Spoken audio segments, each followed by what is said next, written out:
বিশ্বাস করেন, যত কাজই করেন কোনো কাজে বরকত পাবেন না যদি এই গোপন গুণ, এই অশ্লীলতা যদি ছাড়তে না পারেন। গোপন গুণ এবং অশ্লীলতা যারা নিমজ্জিত, ধ্বংস আপনাদের অনিবার্য।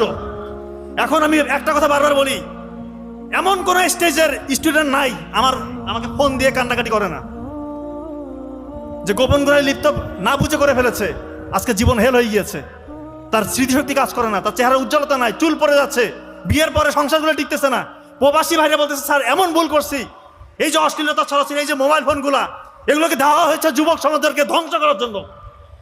আর এখন যুবক সমাজ এই ফাঁদে পা দিয়েছে, এটা শয়তানের ফাঁদ। এই কাজ করবেন না, গোপন ইবাদত করেন, আল্লাহর কাছে এইটা থেকে মুক্তির জন্য দোয়া করেন, না হলে কোনো মুক্তির রাস্তা নাই। বিশ্বাস করেন, যত কাজই করেন কোনো কাজে বরকত পাবেন না যদি এই গোপন গুণ, এই অশ্লীলতা যদি ছাড়তে না পারেন। আপনার পতন সুনিশ্চিত। আপনি কত বড় হয়েছেন, আপনি ছাত্র, শিক্ষক, বড় মেম্বার অফ পার্লামেন্ট, ডাক্তার, বিজ্ঞানী, আপনার পতন সুনিশ্চিত।